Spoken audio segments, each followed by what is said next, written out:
Okay, today I'm going to review this 7-inch Android touchscreen tablet. This one came from CVS. Today is Black Friday. They had it on sale for $94 and some cents.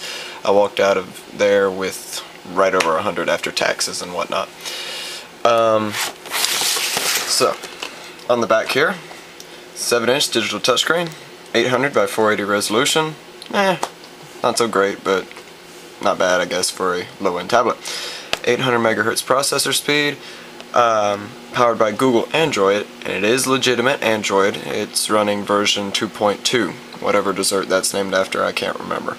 It's got 4 GB built-in flash memory. That right there is a lie. I'll get to that in a minute. 256 RAM, Wi-Fi B and G. It's got a mini HDMI AV out jack, a mini USB, so you can sync with your computer. It's got a USB host, which means you can plug flash drives and USB mice into it. Built-in rechargeable battery, built-in speaker and microphone, micro SD card slot, and has browser, ebook reader, email, photos, maps, video, YouTube, Facebook, music, SlideMe Marketplace, I'll get to that in a minute, and clock. Also comes with your standard stereo headphone jack. It can support a 3G USB adapter connectability, so if you have one of those from your cell phone company, I assume that's what that's for. Comes with a USB cable and the adapter. Requires Wi-Fi to connect to the internet, blah blah blah blah blah. So, you can flip it open, you can have a look at it. So, let's go ahead and get it open. Out of here. And out she comes. Now, tablet's underneath that plastic thing in the bottom, in the top. In the bottom here, you have your USB and the power adapters upstairs and your manual. And that was a screen protector that was just looks like a home screen, even though it's not the home screen that this one has. So, pop it out of its plastic case. I've already charged it and screwed around with it for a little bit, so we're ready to go. Now, you have menu button, power button, home button. It's all the buttons that are on this thing. This little hole right here is a light. When you plug it in, glows red when it's charging. Appears to turn off when it's finished charging. It may also blink at you when you have a notification. On the back here, you have a pen for your stylus, for your resistive touch. Resistive touchscreen. And slide that back up in there. These 3 holes right here are your speaker. On the end right here, you have your power, you have your micro SD card slot, your headphones, your USB slot for syncing to your computer, your mini HDMI, which I don't have, so I'm sorry, I cannot test that, and your USB host. So, let's go ahead and turn this sucker on.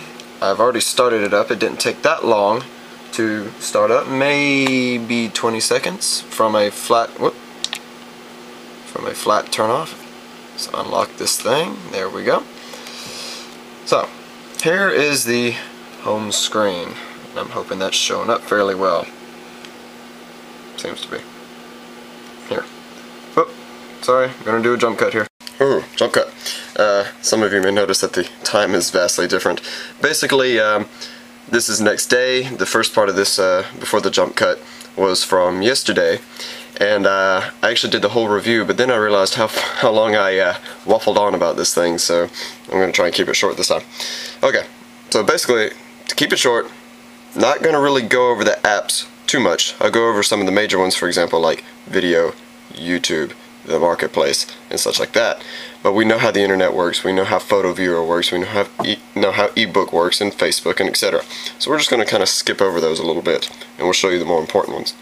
Now, about this screen, it's a resistive touchscreen, which means if I press it here, you can see it distort a bit, maybe. Yeah, you see how the V and avatar right there is sort of moving around. Basically, you have a sheet of plastic, which is your top layer, and then you have another layer underneath that, and then you have the screen underneath that. And when you press down, the 2 layers of plastic come together, and that's how it knows you've touched it. Most of your Android phones have what's known as a resistive touchscreen, so you don't have that touch you know, that sort of sink in effect when you touch it. These type work best with a stylus, or you can use the very tip of your fingernail and make do with it. If you try and do with your finger, like on a other Android tablet, whoops, that's the ebook reader, it's not going to work so well. As you can see, it kind of tries to do it, but if you do it with your fingernail, there you go. Likes fine points. But that is what you're going to get on this inexpensive of a tablet. Otherwise, the screen is good. I mean, it's resistive, yes, but it works well when you use your fingernail or the included pin. So no real complaints there. One complaint I do have is the fact that it only has the 3 buttons over here, which means your volume up and down and your back one, or your return button, is software enabled. And the problem is, on certain applications, for example YouTube, if you're watching a video, it goes full screen, which is a good thing. But you have to sort of turn it sideways. Well, you know what? Actually, I'll just show you. You have to turn it sideways in order for it to access those volume buttons, because it goes away. It minimizes that. So here, why don't we search for one of my videos? That way nobody can complain. Here's the camcorder review. Alright, so you see how it went full screen here?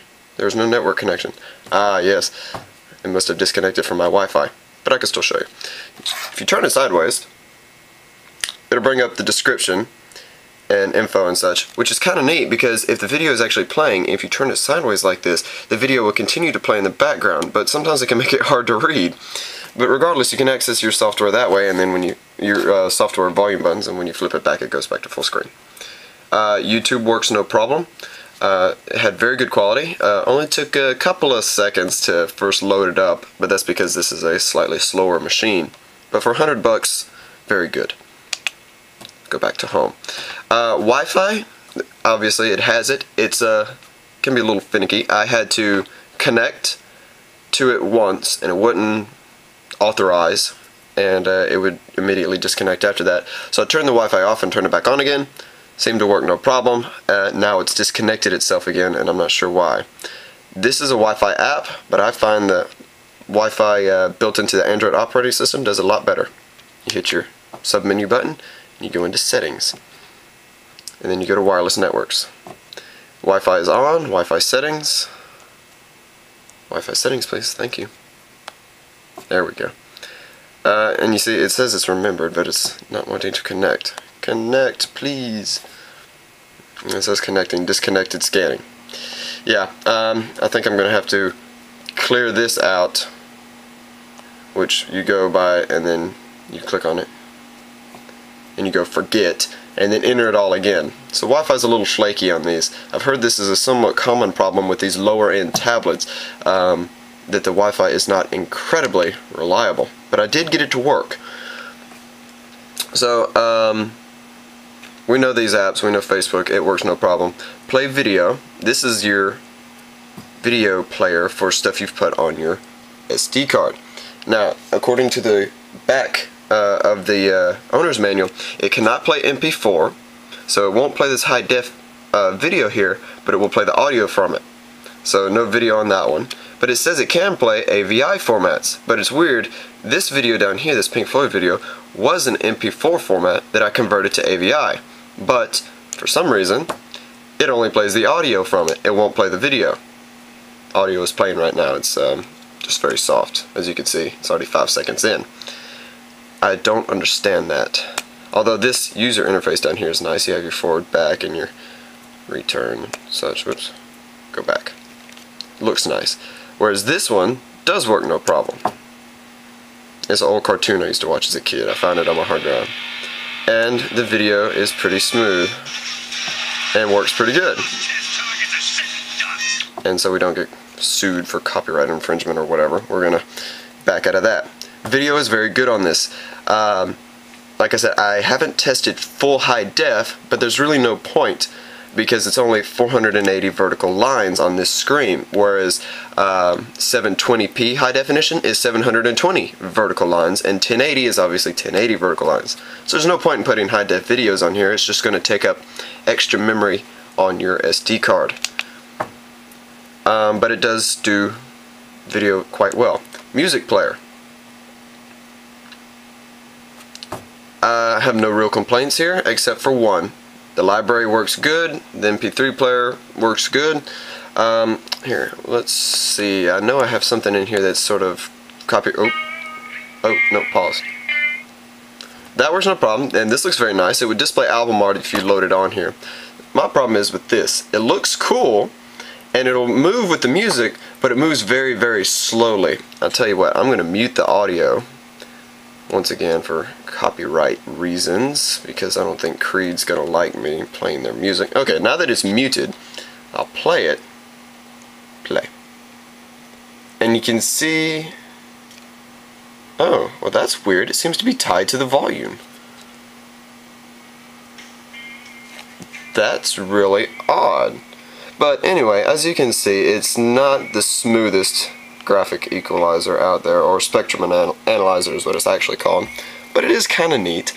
It doesn't do any visualizations or anything like Windows Media Player, but you don't really need it on an MP3 player anyway. The only problem is if you start playing it and then you put it into sleep mode, if you want to change the volume from song to song, you have to wake it back up again and go to your volume. Actually, I wonder if the volume would work before you unlocked it, since it's got it up there. Nope. You have to unlock it and then change your volume. I wish there was a rocker button on the top here or somewhere that controls the volume. A software volume button just irritates me. Okay, back home again. Photos, we know how photos work. Everything can view photos. YouTube, we've already been over that. Now, Slide Me. It says Sam 1.4, but when you hit it, it goes to Sam. Please check your Please check your internet connection. Since I can't get it to connect to Wi-Fi without going through all this crap, I'll just basically explain this. This is what passes for Android Market on this tablet. It is running Android operating system, but it does not have Android Market. This is a very, very crap version of Android Market, meaning you won't be able to get 90% of the apps out there.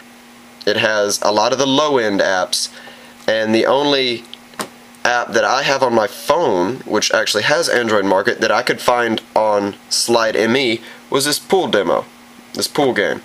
That's it. No Pandora, no nothing. No Angry Birds, so don't expect to be installing any apps that you may want on this thing. Now, this is the some model number 13 blah blah blah, something like that. B. There's a B at the end of this model number. There's another tablet looks very similar that has an A at the end of this model number. Somebody out there figured out how to flash a new ROM to it that lets you have Android Market, which would make this infinitely better. Unfortunately, if you try to use that same ROM for this tablet, the B tablet, it will turn it into a brick. So basically all you could use it for after that would be a paperweight.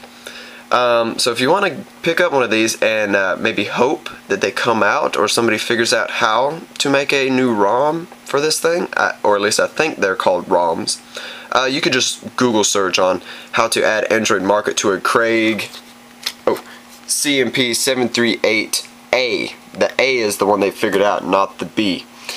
And hope that at some point they figure out how to do the B so you can get your Android Market. Although, even if you have your Android Market, and I will point this out, some of your more intensive games, for example like Angry Birds, or actually pretty much any app that is a game, come on, load, seems to run a bit slow. Yes, continue trial please. Continue, thank you. I'm going to pool, I'm going to 8-ball. So I even downloaded a 2D game. It was a Pac-Man rip-off, and it ran very slowly. And as you can see, not very smooth at all. And this is a 3D game. Whoop, the pool balls disappeared. But even on 2D games, it does this as well. So we'll back out of here. So even if you get Android Market on here at some point, odds are that most apps will run a bit slow. As for the apps that come already on this, there we go, you have an APK installer. So if you manage to find the APK, which is basically the program file for the app out there, you can copy it to your SD card and install it without Android Market. Trouble is, they're very hard to find. Android Market's pretty secure about that. They don't want their APK files floating around out there. So you won't be able to find an Angry Birds APK, let me put it that way. Or at least not very easily. Now, you may say, oh look, that's an app store, that's Amazon Apps. Well, I've tried to get Amazon Apps to work, but whenever I downloaded anything, it says I must add a one-click to my account. And when I tried to do so, it asked for the phone number of the device I was trying to activate. This doesn't have a phone number. This is not a phone. So I couldn't get it to work.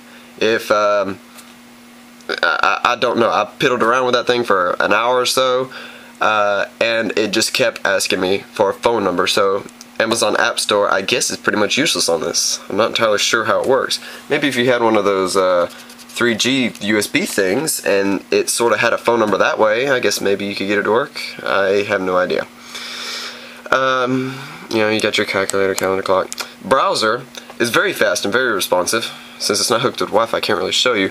But it is very quick for this size of a machine, much quicker than my cell phone. I do like that. So if you wanted to look up something like, oh, who is that guy on that TV show? You could just pop this up real quick, go to your browser and look it up on Wikipedia very quickly. I liked that. That works very well. It also comes with a task manager. I recommend this for any Android device because, as you can see, stuff can run in the background even though it's not actually activated. And that sucks up your battery. So you can just kill your apps, and you can even set it to automatically kill apps when it goes into standby mode to help save your battery, and also free up memory so it could speed up your tablet a bit. It comes with a free file explorer, basically like Windows Explorer. You can access your USB this way. So if you wanted to take a USB drive and then just plug it into, you can access the files on that, no problem at all. I've heard you can also stick USB mice into that, but I don't have a free one available. Whoops. Oh, USB message device. It just installed it. So, Gmail, we know how that works. Kindle, I think that requires you to input your cell phone number again, but I don't have a Kindle or anything like that, so I can't say. Latitude, that's part of Google Maps, lets you know where your friends are if they have logged in. And Maps, even though it looks kind of weird, is basically just Google Maps. And it seems to work no problem. It's probably not going to let me do anything because there's no data connection. But one thing I noticed while using Maps is that this touchscreen actually has sort of a rudimentary form of dual touch. And it doesn't work very good, but it's something they didn't advertise on the box. So I thought that was kind of neat. Here, it works on photos as well. We'll go to photos and I'll show you. Loading, please wait. That's accessing the SD card over there. That was what the other stack was for. These here are on the internal memory card. The little micro SD I've stuck on the side. We'll get to internal memory in a moment and how they kind of fibbed about what's in here. Okay, why not? Give me some from Halo. It's a nice big huge wallpaper sized file, so it's going to take a minute to load, but there it goes. And it looks really good, nice and sharp. It's a good quality screen, but if we multi-touch, there we go. It kinda works, sort of. Sometimes it'll try and scroll you around rather than zooming in and getting it to zoom back out. There it goes. See, it's kind of cool. They didn't advertise that, and it does works decent enough considering it's a resistive touchscreen. That's pretty cool, actually. Let's go back into our apps. Now, settings, we know what it is. Security Guard, it comes with some sort of free antivirus thing that scans your device every now and again. Sound Recorder, we all know how this works. But that basically goes over the hardware of this thing and how it runs. So, in conclusion, oh, no, wait a minute, I forgot. I wanted to talk to you about the memory settings. It says it has 4 gigabytes of internal memory. In the owner's manual, it said approximately 2 will be able... no, go back. Approximately 2 will be available to the user. But when you go into about, oh, no, not about, excuse me, SD card and storage. Where is it? Ah, there it is. SD card and storage. Internal device storage, 179 megabytes. What's up with that? I find it hard to believe that when they say you have 2 gigabytes of user available memory, approximately, I realize it may not be that much, but that is nowhere near approximate.